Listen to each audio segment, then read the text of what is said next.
Hello, good day. This is Aguas, and welcome to my lectures on ethics. And today I'm going to discuss Confucian ethics. So first, an introduction. Confucius, or Kung Tzu, lived in 500 BC. So he lived a century later than Lao Tzu. He established a school to teach others how to govern. And this school is called the Jew School, or the School of the Scholars or the Literati. The curriculum of this school focused on writing, mathematics, music, ritual, archery, and charioting, matters that Kung Tzu was a master of. Confucius emphasized morality over practical skills. He wanted his students to be more than just literati or scholars, but a Jew, meaning a well-rounded man. A man who is not only literate, but also useful to the state and to the society. So he wanted all his students to be useful, meaning to be contribute to the betterment of the society. The Confucian concept of ethics is centered on the proper conduct of man in society. And central to the Confucian teaching is the cultivation of the human virtues. That is why Confucian ethics is considered to be one of the examples of virtue ethics. Virtue ethics meaning it's an ethics that is focused on the formation of the moral character of the person. Every normal human being, according to Lao Tzu, cherishes the aspiration to become a superior man, a sage, similar to the sage of Taoism. The sage is more than a literati, or a scholar, or a learned person. He is well-rounded, and he is also useful to the state and the society. Personal development and cultivation happen in the context of human relationships, particularly in the society. And the basic unit in the society is the family. So personal development and cultivation starts in the family. So a fully developed person is one who maintains a good relationship with others and is a good member of the society. Ritual and filial piety are the manners in which one should act and relate with others, and this should be based on the attitude of benevolence, one of the, if not the most important, virtues in Confucian ethics. So let's go now to the virtues.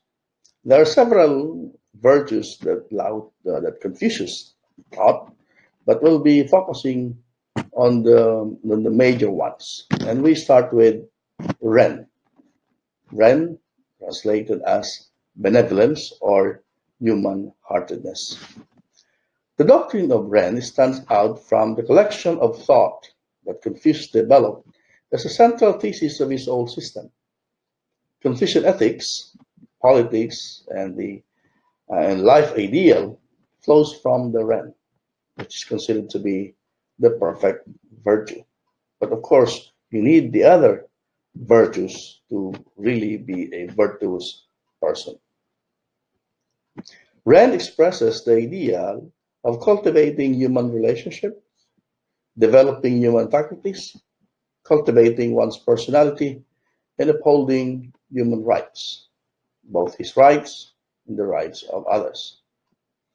Ren stresses correct procedure for human relations, the proper way for men to meet each other, and leading to positive efforts to the good of others.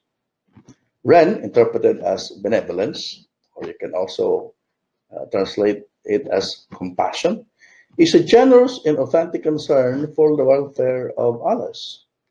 It is expressed in one's readiness to help other people, especially in times of need.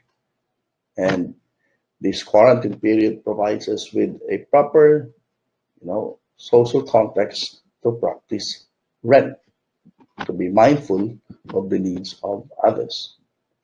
The Ren person is one who wishes himself to be settled in a position, meaning to occupy a high position, maybe in the government, in the society, sets up others, meaning he helps others, wishing himself to have successful or wishing himself to be have access to power, but he desires this power because he wants to give access to other people, meaning he wanted to help other people through the authority or through the power that he obtains. It is an enunciation of the golden rule. Do to others what you want others do to you. Or negatively, do not do to others what you want others not to do to you. So the man of Ren is a man of virtue, the Jun Tzu, the gentleman. Okay, so for the Jun Tzu, Ren is a supreme virtue. Now, related to this is the idea of Chung and Shu, meaning the golden rule. The golden rule is expressed in the positive and the negative way, as we have already mentioned. Positive is Chung, do to others what you wish others do to you. And negative, it is Shu, do not do to others what you wish others not to do to you. So, the principle and practice of the Chung and the Shu become the standard of measurement to regulate one's conduct. And this principle is called the principle of applying a measuring square. Okay? So, in other words, if you are respectful of others, you practice respect, the same amount of respect that you extend to others will be the same amount of respect that will be extended unto you. So, the measure of generosity that you extend to others will be the same measure of generosity that will be extended unto you. So imagine if you cause ill on other people, if you disrespect other people, you become unjust to other people, the same measure of injustice, of ill, will be given unto you. So, Chung can also be translated as faithfulness or the state of mind when one is completely honest with himself. Shu can also be translated as altruism or the state of mind when one has a complete understanding and sympathy with the outside world of others. The next virtue is Yi or righteousness. Yi means oughtness of a situation. This means that everyone in the society has a certain thing which he must do, but this must be done without any ulterior or hidden motive. You do it for the sake of doing it, or you do it because you think that's the right thing to do. The righteous act is done without any selfish motive or intention. It implies an obligation, an imperative, which is absolute and without conditions. This is somehow related or similar to what Kant said about the categorical imperative, our duty. You do it because it's a must. And you do it because you are thinking of other consequences. You don't do it because you want to be popular, because you want to be famous, or you want to be rich, or you want to be loved. You don't even do it because you want to be happy. You do it precisely because that's the right thing to do. That's the So the Jun Tzu or the gentleman recognizes that there are certain things that need to be done for their own sake because they are obligatory or appropriate. Again, that's similar to what Ross talks about the prima facie duties. They simply are obligatory. They are prima facie duties. Okay? Since the practice of Ren brings about the carrying out of one's responsibilities and duties in society, then it must be accompanied by the Yi. So you do your responsibilities as part of your Ren, but you do it with Yi. Meaning, you do your responsibility, you become compassionate, you become benevolent to other people, you become kind to other people because of Yi. Meaning that is the right thing to do. You have good intention of being benevolent.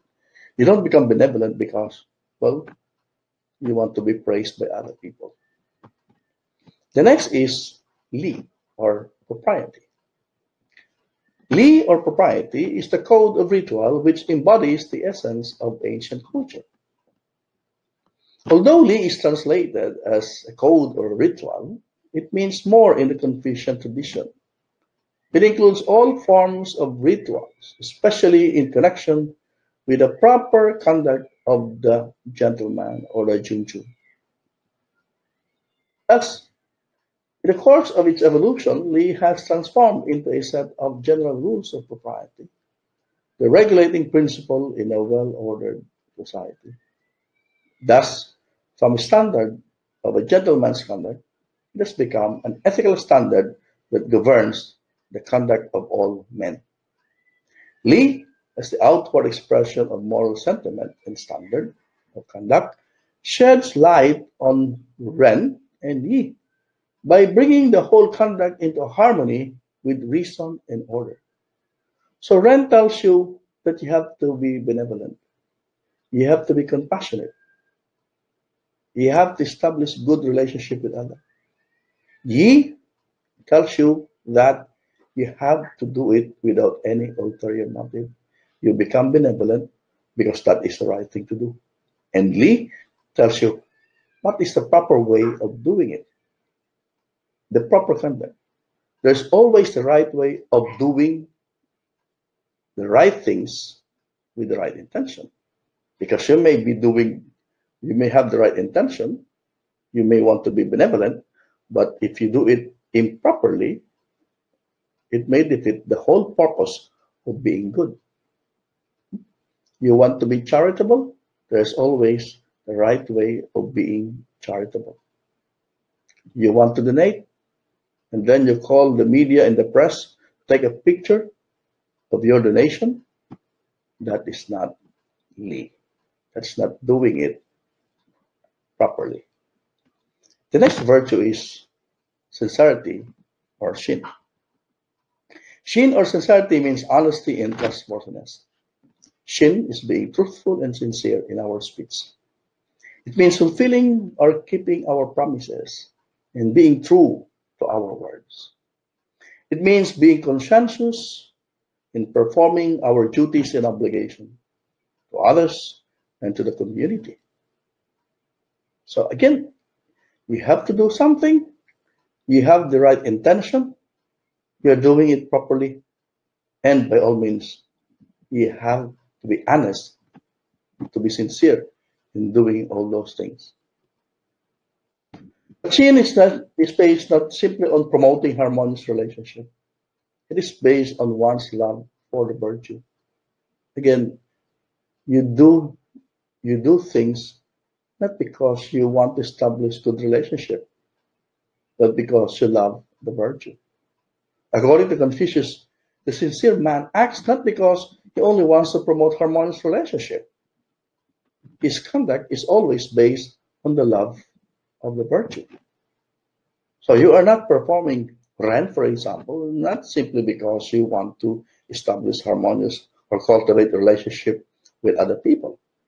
You do it for the love of the virtue. You do it because that is the right thing to do, and there are no ulterior motives.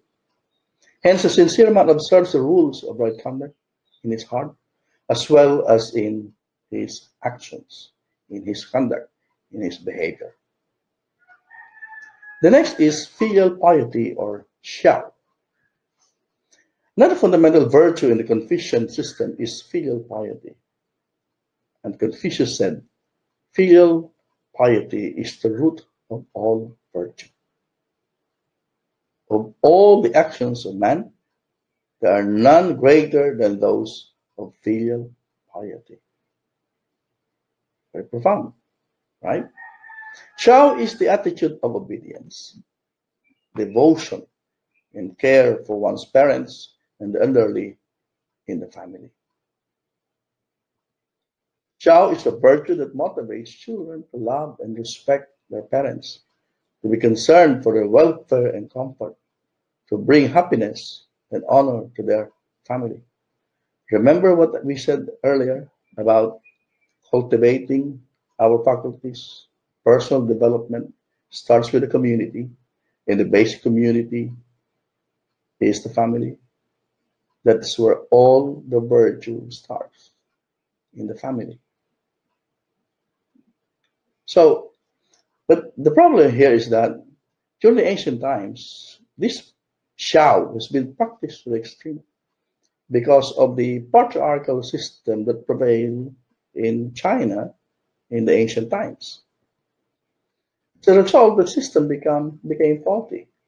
A son, for example, is obliged to live with his family even after marriage and to be obedient to his father for as long as he lived. However, for Confucius, this has to be practiced properly, following the rule of right conduct and moderation. So yes, of course you have to respect and support your family, but when you have your own family of your own, then you have to make a balance. Okay, you have to moderate because you also have now a family to support. Now let's go now to what I have been mentioning about the gentleman or the Jun Tzu. The term Jun Tzu literally means gentleman or nobleman. Okay? And Confucius enjoins all people to strive for the ideal of a perfect man or the virtuous man. Before Confucius, the title nobleman or Jun Tzu is really just applied to a very few, the nobility. Okay? It's literally a nobleman is part of the nobility, and not all people are part of the nobility. But according to Confucius, Jun Tzu is not only applicable to the noble or to the military class or to the elite class. All people can be a Jun Tzu if he develops the virtues. So it's not just reserved for the elite. It's an ideal that can be achieved by all people. Confucius said all people can strive to be a Jun Tzu, to be virtuous, not just the elite or not just the upper class. So a description of the perfect man is one who combines the qualities of a gentleman with that of a saint and a scholar. So for Confucius, the Jun Tzu must be a holistic person, not just learned, not just refined. He must also be compassionate. He must also be good. He must also be incensed. He must also be holy. A gentleman is expected to be a good model of proper conduct for others and the society. He is expected to develop a good moral character, to practice filial piety and loyalty to others in the proper manner, especially to the elderly, and to practice benevolence. And of course, a good model of this perfect gentleman or the virtuous man or the Jun Tzu is Confucius himself. The opposite of the Jun Tzu is the Shaoren, literally a small person. The Shaoren has the qualities of being trivial in mind and heart. He is egotistical and always thinks of his own welfare and interest. He is disrespectful and does not show any concern for others. So,